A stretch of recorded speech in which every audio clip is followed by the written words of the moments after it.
Selamat sore, Shalom. Shalom. Sekali lagi Shalom. Shalom. Puji Tuhan, apa kabar sore hari ini? Ya, saya dahsyat baik. Saudara-saudara yang terkasih di dalam Tuhan Yesus Kristus, tema kita hari ini adalah hidup merdeka dalam Kristus.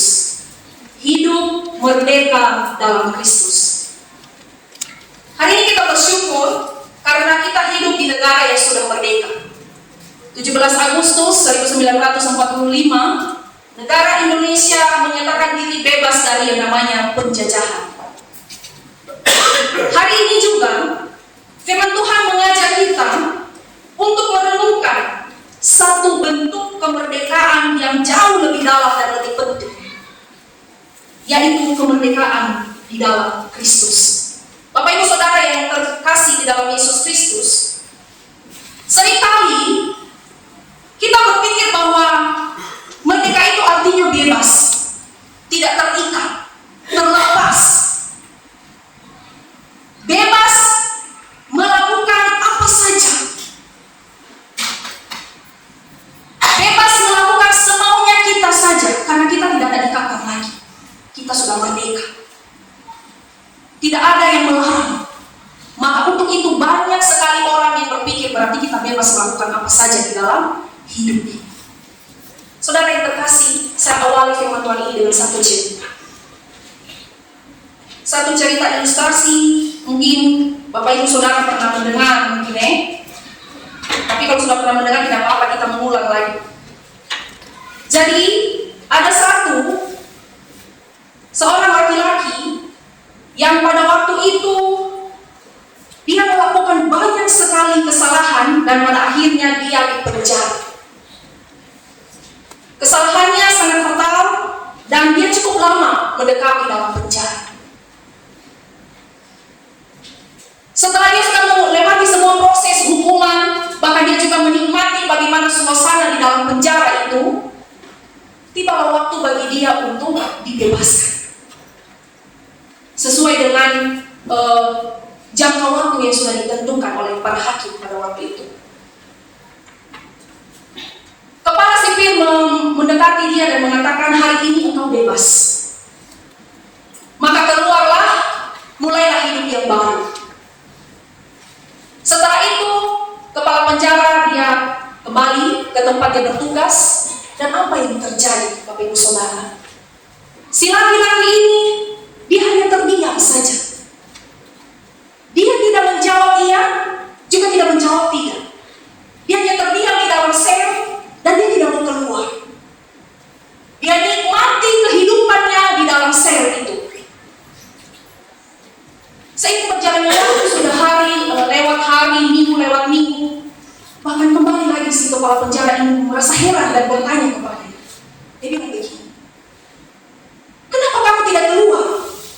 Padahal kamu sudah bebas dari beberapa waktu yang lalu. Sudah selesai masa tahananmu, kenapa kamu masih di sini? Si laki-laki ini menjawab dengan nada yang lembut.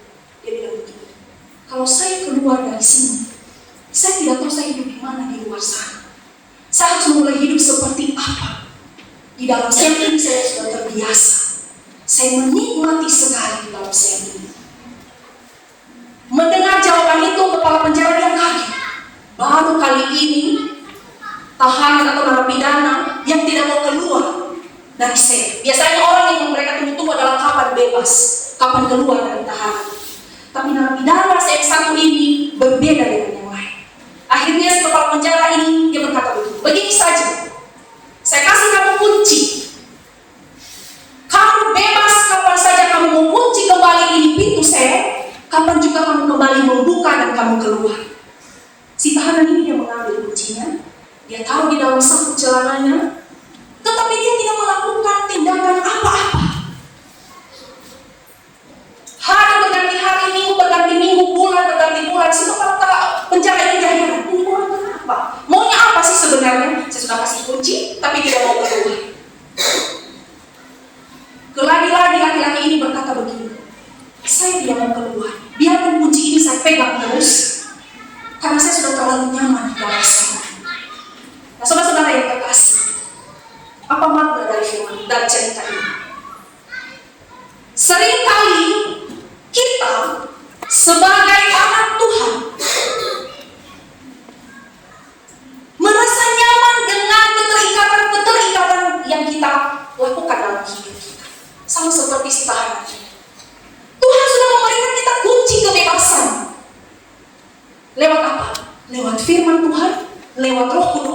dan lewat karya penebusan anaknya Yesus Kristus di dosa. Kita sudah bebas, kita dinyatakan sudah merdeka dari belenggu dosa. Tetapi seringkali kita mengatakan bahwa tidak, saya lebih nyaman dengan kebiasaan saya seperti ini. Saya sudah terbiasa hidup seperti ini. Kalau saya keluar dari kebiasaan seperti ini, saya sulit untuk beradaptasi. Bukankah yang kita idam-idamkan setiap kita manusia bebas dari segala cengkraman? Tapi kenapa seringkali kita membiarkan diri kita diikat oleh cengkraman dosa dan maut? Saudara yang terkasih, firman Tuhan mengajak kita sore hari ini. Yang sudah kita baca dan sesuai dengan tema, yaitu hidup merdeka dalam Kristus. Saudara yang terkasih, muncul firman Tuhan di dalam Roma pasal 6 ayat 15 sampai 23 ini. Karena dilatar belakangi oleh beberapa pemahaman atau penafsiran yang keliru dari pasal-pasal sebelumnya yang disampaikan oleh Rasul Paulus kepada jemaat di Roma, mulai dari pasal ke-5.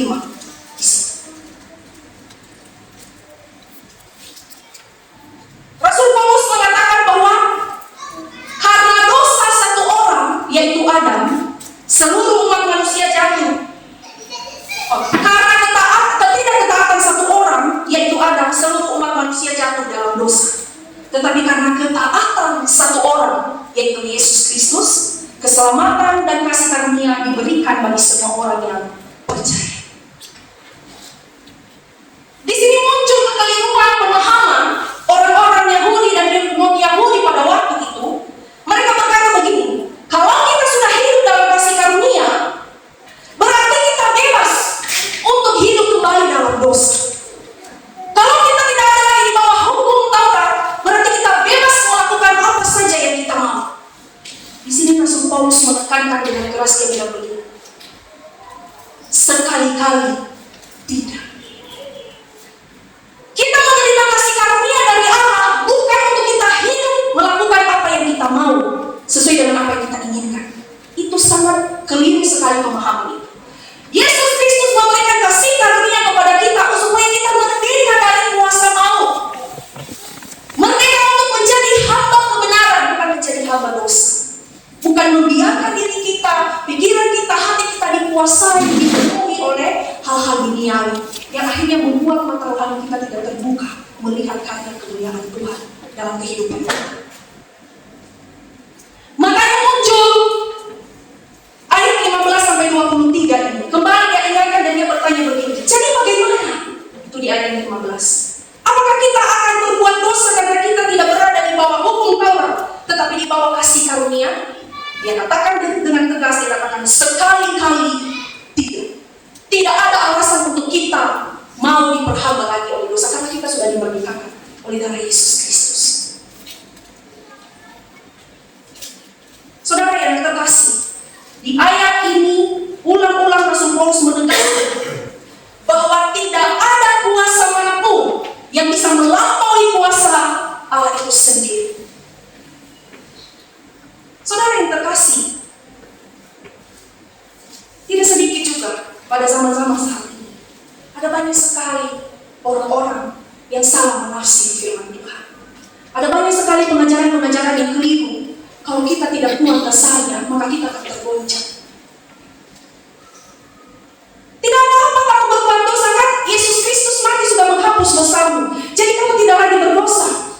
Lakukan saja apa yang kamu mau. Ini pemahaman itu. Ingat, kasih karunia bukan untuk membuat kita bebas melakukan apa saja, tetapi kasih karunia dari Allah membuat kita untuk memberi diri menjadi hamba kebenaran Allah. Saudara yang terkasih dalam Tuhan, dari firman Tuhan ini mengajak kita bahwa kemerdekaan sejati adalah hidup dalam ketaatan kepada Allah, bukan hidup semaunya sendiri. Mari kita lihat lebih dalam lagi apa artinya hidup merdeka dalam Kristus. Yang pertama, merdeka dalam Kristus bukan berarti bebas berdosa. Ayat 15 yang katakan, apakah kita akan berbuat dosa karena kita tidak berada di bawah hukum Taurat, tetapi di bawah kasih karunia?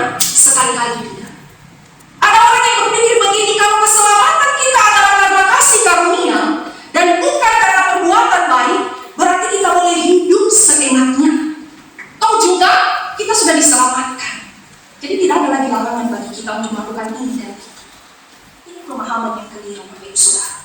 Paulus menolaknya dengan keras, dia bilang sekali-kali tidak. Itu tidak dibenarkan. Dan itu bertentangan dengan firman Tuhan. Kasih karunia bukan izin untuk berdosa, tetapi kuasa untuk hidup benar. Kalau dulu kita diperbudak oleh dosa, sekarang kita telah dibebaskan bukan untuk hidup sembarangan, tetapi untuk hidup sebagai hamba kebenaran. Ayat 17 dan 18, dia bilang, tetapi syukur kepada Allah, dahulu kamu memang hamba dosa, tetapi sekarang kamu dengan segenap hati telah mentaati pengajaran. Kamu telah dimerdekakan dari dosa dan menjadi hamba kebenaran. Kita dulu ini budak dosa, kita dijajah oleh dosa, karena kita belum mengenal siapa itu Yesus Kristus, siapa itu Allah yang telah berhidup bagi kita. Kita dikuasai oleh kedagingan kita. Kita hidup dalam kecemaran, kita hidup dalam kepahitan, kita hidup dalam iri hati, kita hidup dalam kemalasan dan masih banyak lainnya. Tetapi hari ini kita diingatkan bahwa kita sudah dimerdekakan oleh Yesus Kristus. Maka untuk itulah kita sebagai orang yang sudah merdeka, jangan lagi kita mau memberi diri kita diperhamba lagi oleh kebiasaan lama kita. Mari kita memberi diri kita sebagaimana kita orang yang sudah merdeka. Apa hal yang harus kita lakukan? Apa yang akan kita terapkan di dalam kehidupan kita sebagai orang percaya, sebagai orang yang sudah dimerdekakan oleh darah Yesus Kristus? Apa hal-hal yang akan kita buat? Perubahan-perubahan apa yang akan kita mau tunjukkan kepada Allah kita? Sehingga Allah kita mengatakan engkau layak. Saudara yang terkasih, saat ini kita ada dalam bulan-bulan kemerdekaan ini. Dan di dalam memperingati bulan-bulan kemerdekaan ini begitu banyak juga yang membuat hati kita, rohani kita belum merdeka oleh karena godaan sana sini. Kalau kita masih pelihara kemalasan kita, kalau kita masih pelihara keegoisan kita, kalau kita masih pelihara iri hati kita, suka mengomongin orang, tidak senang dengan melihat kelebihan-kelebihan orang, kalau kita masih hidup dalam ranah itu, sesungguhnya kita belum merdeka. Sesungguhnya kita masih membiarkan diri kita dikuasai oleh dosa. Maka kita membiarkan kita menjadi hamba dosa, bukan hamba kebenaran. Cukup saya dapat ibadah hari Minggu saja, persekutuan yang lain tidak perlu. Karena satu dan lain hal, karena sibuk dan gagal. Seringkali kita mengatasnamakan kesibukan hanya karena malas untuk ikut persekutuan. Akhir-akhir ini kita melihat jumlah kita dalam ibadah, baik ibadah gereja, ibadah persekutuan di masa dulu. Ada apa dengan kita? Kita kembali merefleksikan itu, Bapak Ibu Saudara. Ada apa dengan diri kita? Padahal kita sudah dimerdekakan Kristus, tapi kenapa kita seperti ini seolah-olah kita belum merdeka? Kenapa masih ada rasa itu, rasa ingin malas, rasa ingin tidak mau tahu dalam diri kita? Sesungguhnya pikiran pengenalan kita akan Allah belum dimerdekakan, Bapak Ibu Saudara. Ingat, Yesus Kristus mati sekali selamanya, dia tidak bisa mati 2-3 kali.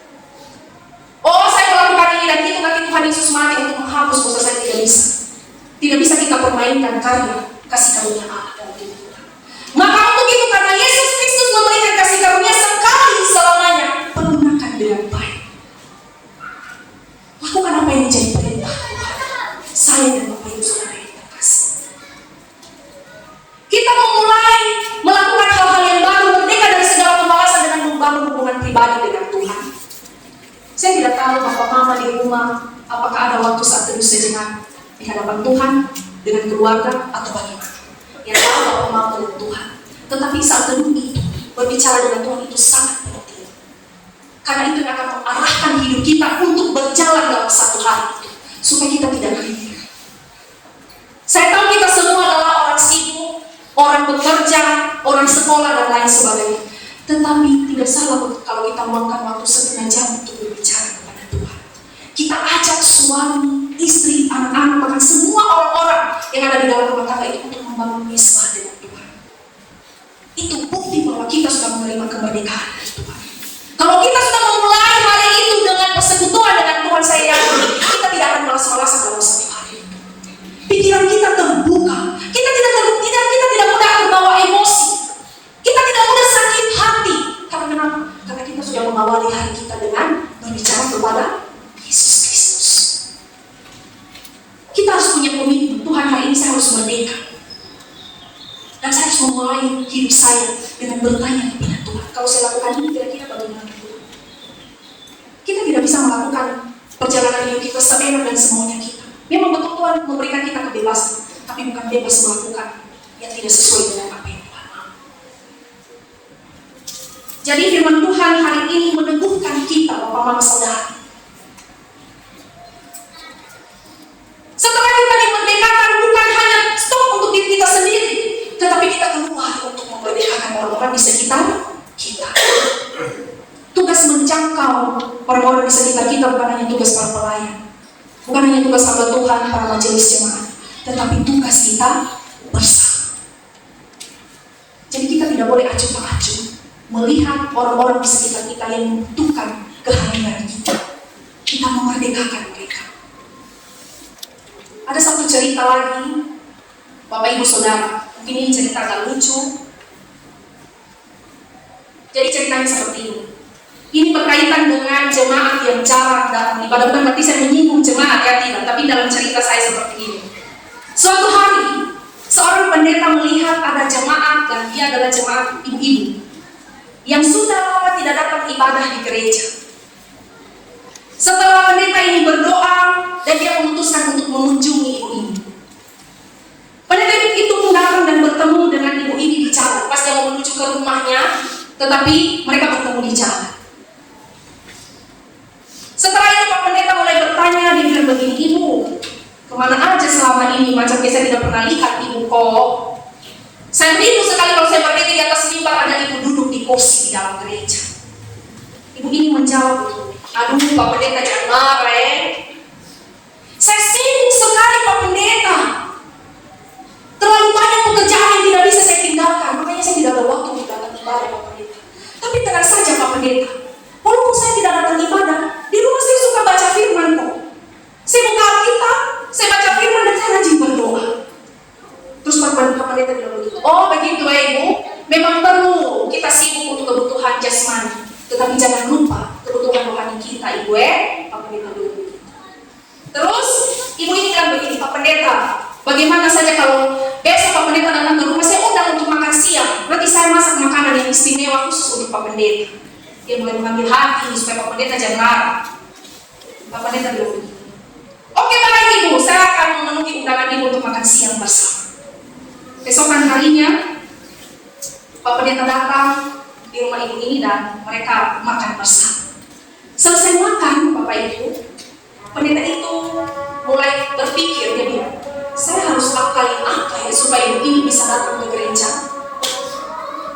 Tiba-tiba Pak Pendeta dia mulai melihat sekelilingnya dan matanya langsung tertuju kepada sebuah Alkitab di depan di meja di ruang tamu.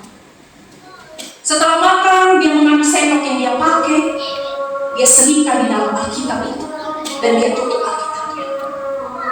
Setelah itu Pak Pendeta bilang, "Ibu saya pamit semoga ke depan kita bisa bertemu dan berjumpa di gereja." Ibu ini bilang begini, "Baik Pak Pendeta, terima kasih sudah datang makan bersama." Seiring berjalannya waktu, hari demi hari, minggu demi minggu, bulan demi bulan, ibu ini mungkin di rumah dia cari di mana dia punya sendok. Dia hitung-hitung kembali sendok, kenapa kurang satu? Perasaan sebelum Pak Pendeta makan di sini lengkap saja sendoknya. Tapi kenapa setelah Pak Pendeta makan kok sendoknya hilang? Dia mulai berpikir yang tidak-tidak. Dia bilang begini, "Katanya hamba Tuhan tapi pencuri. Masa satu sendok saja tidak bisa dia beli? Hanya berapa ribu saja." Akhirnya, suatu ketika bertemu dia dengan Pak Pendeta di pasar. Dia bilang begini, Pak Pendeta sini dulu." Pak Pendeta kata, "Oh, halo Ibu, saya tunggu-tunggu Ibu selama ini tapi tidak muncul-muncul juga di gereja. Kenapa kita bisa ketemu lagi di pasar?" Jadi, "Jangan marah Pak Pendeta. Yang lalu kan Pak Pendeta pernah makan di rumah saya toh?" Pak Pendeta bilang, "Betul Ibu, dan saya akui makan masakan Ibu enak sekali." Nah itu dia Pak Pendeta. Setelah Pak Pendeta habis makan, sendok saya hilang. Jangan-jangan Pak Pendeta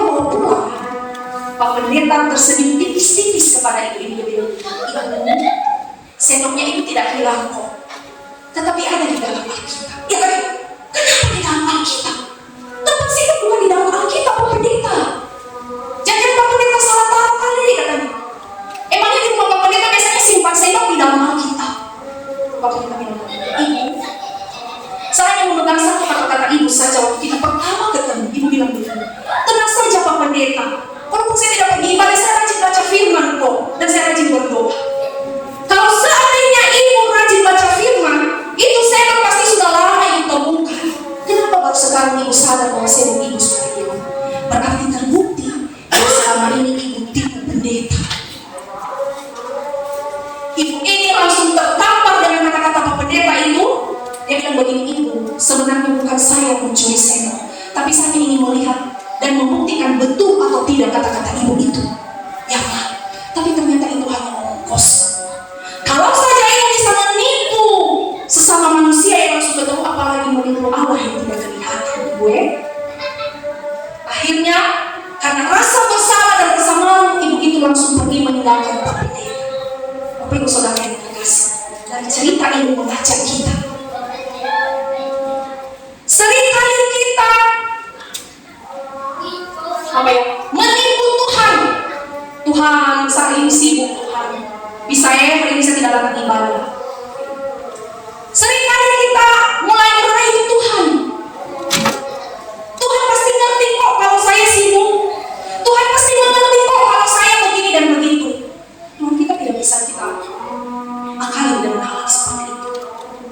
Mungkin bisa saja kita akali manusia, tapi Tuhan tidak bisa kita akali, Bapak Ibu Saudara. Jangan sampai sendok-sendok kita di rumah hilang ditaruh di dalam Alkitab kita. Jangan sampai Alkitab kita tidak berisi firman Tuhan lagi, tetapi berisi barang-barang yang menyenangkan hati kita.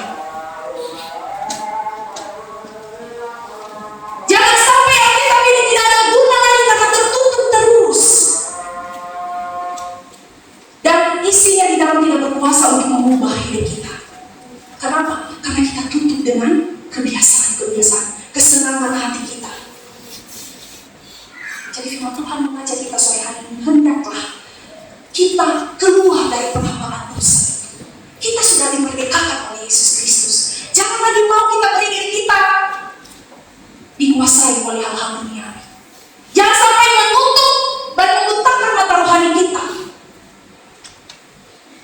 Segala sesuatu Bapak Ibu Saudara, kalau kita tidak mau keliru dalam hidup ini, rajin bertanya sama Tuhan, rajin berdoa sama Tuhan, rajin baca firman. Karena kita bertemu dengan Tuhan, kita tidak bisa ketemu secara langsung, tapi lewat firman Tuhan, lewat doa kita. Jangan sampai kita bilang, Tuhan, saya tidak pergi banget, tapi saya baca firman kok di rumah. Kita mulai tipu Tuhan. Jangan sampai Tuhan tampar kita seperti ibu ini melalui barang-barang yang kita punya, melalui harga-harga yang atau barang-barang yang mahal yang kita punya. Jadi mari Bapak Ibu Saudara yang terkasih, biarlah kita dimerdekakan oleh darah Yesus Kristus. Kita mau memberi hidup kita, menyerahkan seluruhnya dan seutuhnya tubuh kita untuk dipimpin Roh Kudus kepada kebenaran ilahi. Serahkanlah hidup kita kepada Tuhan, bukan hanya di gereja, tapi juga di rumah, di tempat kerja, di sekolah, dan dalam pergaulan. Kita harus mempergunakan seluruh anggota tubuh kita ini untuk memuliakan Tuhan. Kita harus mempergunakan mata kita, mulut kita, tangan kita, pikiran, bahkan hati kita untuk memuliakan Tuhan, bukan untuk membukakan hati Tuhan.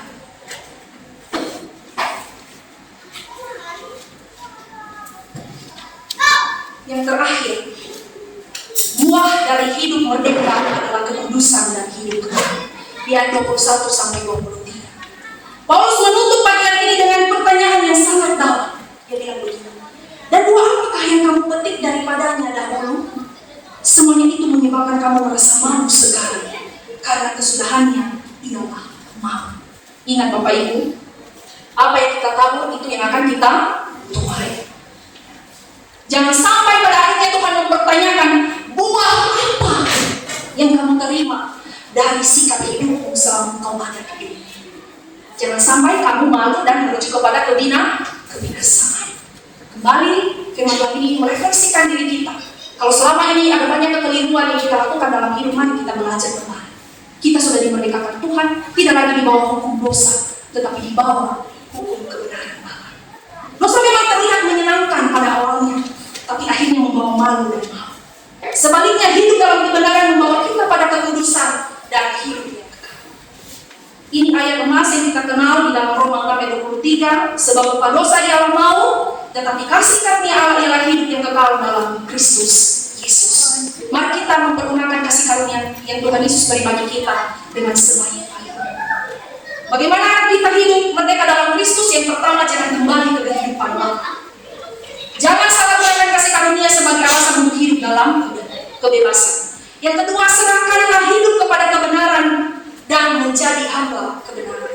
Dan yang ketiga, hasilkan buah yang membawa kepada kekudusan. Buah apa?